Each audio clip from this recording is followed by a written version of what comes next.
This copyrighted telecast may not be reproduced, retransmitted, or used in any form without the authorized written consent of NASCAR Broadcasting. NASCAR would like to thank all of our loyal fans for your continued support, and we hope you enjoyed today's broadcast. Engine problems taking him out as earlier, before the start of the race, Tim Fedewa made an engine change, and Coy Gibbs making engine changes as well, the 92 and the 20. Prior to the start of the... Oh, and we got problems over in turn 4. That's the number 46 machine of Ashton Lewis, and also involved, that looks like the number 30 that Chad Chaffin is driving. That is Christian Fittipaldi's regular car. But Christian also runs on the Kart FedEx Championship Series, and he had to leave to get over to Australia for the next round of that series. Take a look at it again, Glenn, see if we can figure out what happened up here. Yeah, Chad Chaffin was under Ashton Lewis, and they both kind of washed up the racetrack, and looks like it got away from Chad just a little. After they passed the last car, Stacy Compton, but Jason was able to run him back down pretty quickly. Jason is being very careful, particularly after that contact he had with Lowell Bennett. He knows that he can't do that too many times without paying a price for it. I'm here today at Memphis Motorsports Park. The 09 of Clay Dale spinning over in the turn 4 area.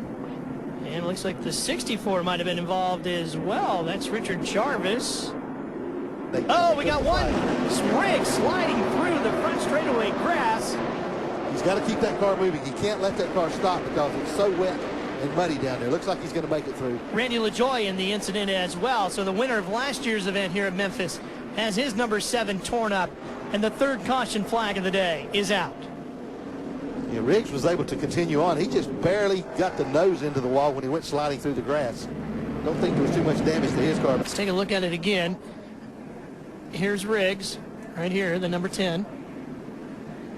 LaJoie is well up ahead of him, so evidently LaJoie had contact with somebody else. Oh, yeah, he came down and clipped, looks like Bobby Hamilton. Yep. He thought he had cleared him, and he didn't, and it sent him spinning, and then... In turn 4, we got David Green involved. 02 is Lowell Bennett. And this will be our 5th caution, Glenn. There's another car up against the wall just out of the camera view there, and I can't see who it is. That's Bennett pulling away there. Ah, the 64 car, Richard Jarvis. So the Secrets car. He's got some pretty significant damage there to the right front of that car, so that's going to need a tow truck to get him off the race. Take a look at it again. See if we can see exactly what happened here. The 47 is Shane Meal, it looks like, got into the 02. Tony Raines got into green. Yep. And Richard Jarvis had no place to go because David Green spun. Scissors to decide who was going to call the pit stop and then do it again as to what adjustments they were going to make. Well, things are getting serious now. Robbie Allison, who was the car chief going into the weekend, is now the de facto crew chief of this machine. Things are getting a little bit more serious down here. Right now, Ron Hornaday saying the car's a little bit tight, and then as this run goes on, it will get, the tight will go away, and then it'll get loose coming off. So they're scratching their heads just a bit right now, trying to figure out what they will do on the next pit stop for adjustments, but they do like the way the car is running overall. Well, we got a spinner down the back straightaway and another one along the wall. There's the 54 of Grubb on the backstretch. The 07 of Reagan Smith is over in turn 1. First one is this. Grubb spinning all by himself on the backstretch in the 54, and he continued on. The other one, much heavier impact. The 07, Reagan Smith, into the front stretch wall. You're out there this morning, I said, yeah, you just blew it, didn't you? Whoa, we got a spinner here. Again, Glenn, the 94, Larry Gunselman. Larry was running back in 32nd position. Caution is out. No contact there, so should be able to get him straight. Shane Meal got down on the curb off the racetrack and bounced up the racetrack into Gunselman. Shane Meal. Oh, and Foyt is around in the 14. No caution. Larry Foyt spins the Harris 14, and we stay green.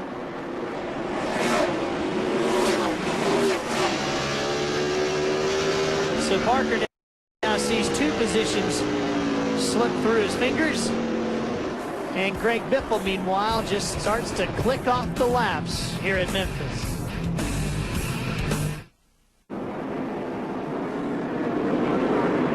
Fiery run. taunting from underneath Greg Biffle's car. We are under caution again, believe it or not. Greg Biffle is in the wall after a spectacular run here today at Memphis.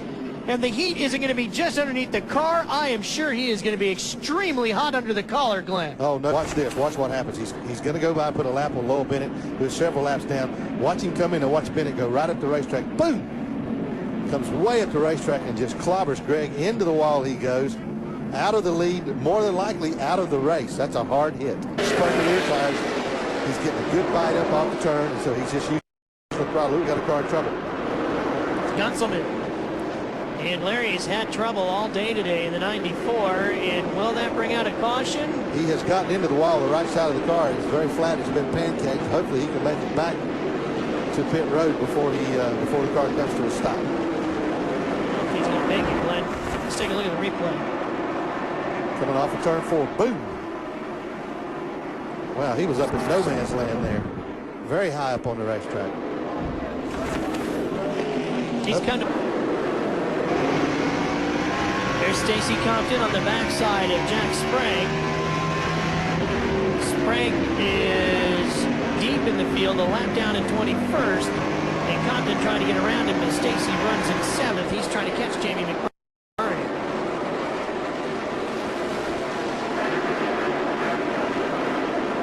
Battle for 6 there, Shane Neal. And Jason Keller on the outside. Whoa, we got trouble right in front of Keller. Rudiman. Oh, he gets T-boned.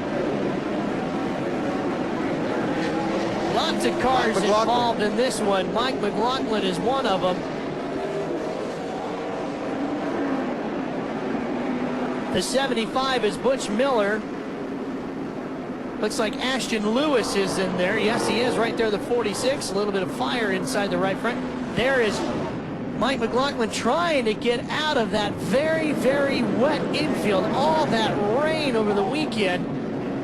The wheel going about 180 miles an hour, the car about 1. Yeah, he made it. There's Coy Gibbs, who is having a great run today, and now the 20 car is torn up. Looked like David got turned. Looked like Jamie McMurray might have been right behind him, and they got together coming off of 4, and the cars were all bunched up. Sorry, Jamie.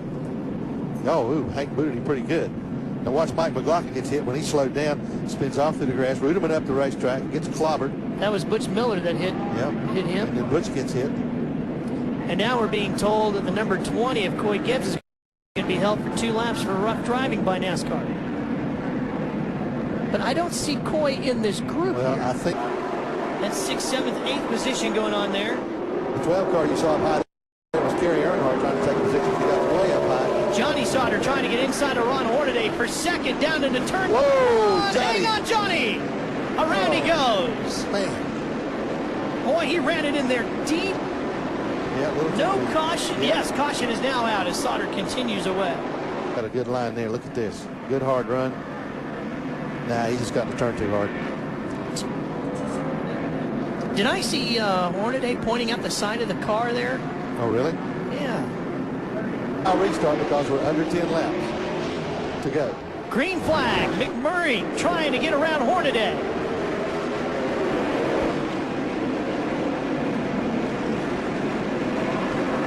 Boy, he's trying to get just inside of it. Here comes Jimmy McMurray down the backstretch. That'll help Wimmer. Contact as they go through 3 and 4. McMurray gets into 2nd. Compton tries to come with him. He'll go to 2nd. Meanwhile, Wimmer is pulling away. Yeah, white flags out for Scott Wimmer. This is going to be it. He's got a 6 or 8 car in the lead.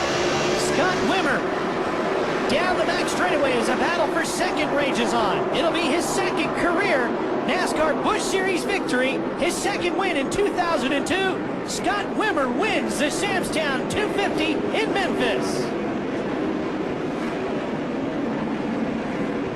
Stacy Compton hangs on for 2nd as the crew celebrates in the Wimmer pit. His first victory on a true short track, the other one coming at Dover back in September. We talked earlier in the broadcast. Ralph, about how good that he had been on the short tracks. He had the best average finish coming into this race, going out of this race. Scott Wimmer will have the best average finish on short tracks in the NASCAR Busch Series this year. And how about Ron Hornaday, the Dr. Pepper 26, led this race for many laps, running in the top 3 most of the afternoon. He'll end up 7th as the car went away at the very end. Jason Keller, he will come home in 10th place, Clem. Yeah, he had a real opportunity, I thought, there at the end to get up to 5th, but still, he did what he had to do. Once Biffle had his problems, Jason carried his car out of trouble and came home with a top 10 finish, cut the points lead by down to about 100 points now. Ron Hornaday sits inside of his car unbuckling as Scott Wimmer celebrates on the front straightaway his 2nd career Busch Series victory. And the crew is all around him. This copyrighted telecast may not be reproduced, retransmitted, or used in any form without the authorized written consent of NASCAR Broadcasting. NASCAR would like to thank all of our loyal fans for your continued support, and we hope you enjoyed today's broadcast. This has been a presentation of TNT Sports.